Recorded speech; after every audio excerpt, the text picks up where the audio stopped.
Hi, my name's Phil. I like talking about politics, and in this video I'd like to return to the raging skip fire that is the Conservative government and pick out some of the topics which people are arguing should be a particular focus of Keir Starmer's line of attack tomorrow in Westminster. Another case of Starmer having to stand up and begin, "Mr. Speaker, where do I chuffing well start?" But first, if you'd like to be notified of daily news and politics, please subscribe to the channel. So ask any political nerd for the most famous statement made by any Labour leader of the opposition at the dispatch box, and there's a reasonable chance they'll single out John Smith in 1993. It has essentially become the stuff of legend.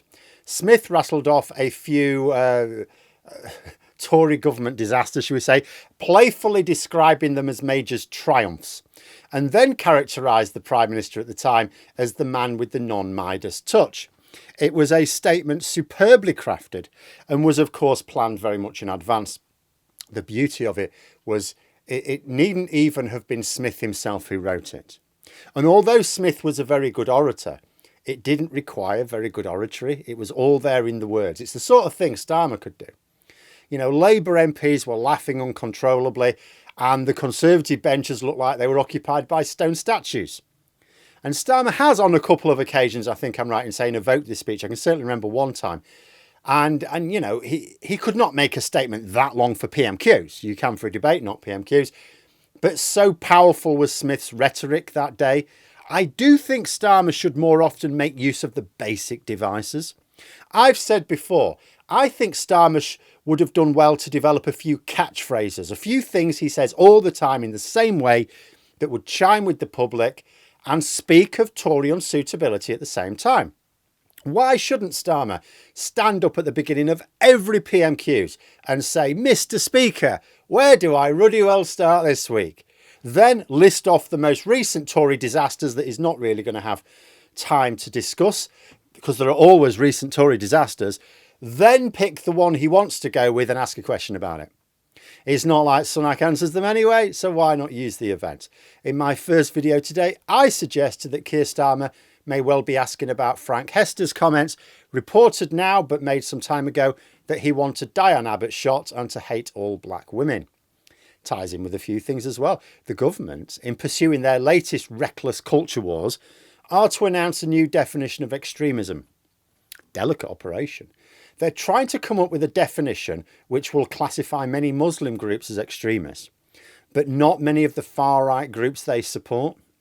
And this is going to be particularly awkward timing for them, because how are they going to come up with a definition that does not label someone wanting a sitting MP shot dead to be classed as an extremist, or someone who says they hate all black women, just because he happens to hate one black woman? I said it seems like a no-brainer. But, of course, there are others that in isolation also seem like no-brainers. Journalist Paul Waugh has suggested that Starmer should be making a great deal out of the news that the Tories are going to release people from prison 2 months early due to overcrowding. The Tories are always going on about tougher sentences. Actually, it's a common political trick, not just specific to the Conservatives. But the Conservatives are in power right now, and they have announced that because they've run out of prison space, they're just going to have to cut sentences short. So if there's any talk of tougher sentences for anything in this coming election campaign, and there will be, there always is, Labour can just say, "Oh, you say that, but what you're actually doing is cutting sentences short." What's literally happening here is judges have set a particular sentence in line with what Parliament's told them to for convicted criminals, and the Tory government are deciding, without even referring to Parliament, they don't need to, they're deciding that that sentence should actually be shorter by 60 days. And the government announced this policy yesterday night. So most people will not have come across it in the news before something else took its place. It'd be a shame if someone were to raise it in PMQs, wouldn't it? And this policy is after the Tories had to tell judges last year to stop sentencing people to prison altogether for a little while because they'd actually run out of room and hadn't planned for this in advance, so had to work reactively. You can point to multiple levels of incompetence here. Like, first of all, a government that wants to send more people to prison or have them stay longer, or both, needs to invest in more or larger prisons. Common sense, isn't it? You know, as well as more prison staff, obviously. Yet the sector has been hit by the same massive funding cuts ever since 2010 as many other government-run sectors have. It's just basic incompetence. We're going to get tough on criminals by having more prison sentences and making more sentences longer. So are you going to expand prison capacity then? No. Yeah, I don't think many voters are thick enough to think that's how you do things.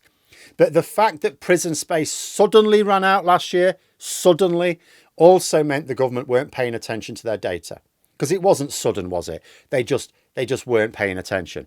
They should have seen it coming. People will have shown them it coming, and they should have dealt with it ahead of time. But they didn't. They leave everything.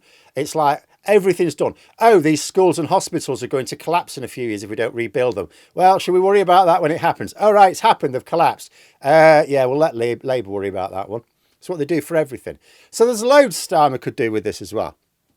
Then, of course, there's the internal party squabbles. The Tory party is currently split over the issue of Lee Anderson defecting to Reform UK. Half the party think it's because Sunak was stupid to ever raise Anderson's profile by making him deputy chair in the first place and making his MPs defend the oath every time he said something stupid. The other half think it's because Sunak was stupid for not being extreme enough in his policies. None of them think Sunak has played the situation well and it's all a storm in a teacup. In fact, although I am doubtful, I am very critical of Reform UK's claims that they have 9 Tory MPs lined up for potential defection. The fact that it's possible means Starmer can really play on the fears of Tory MPs here. He can ask questions which essentially force Sunak to say whose side he's on. Those who think Anderson should never have even been a Tory MP, or those who think he should be leading their policy unit. Again, in isolation, no brainer to ask about that as well.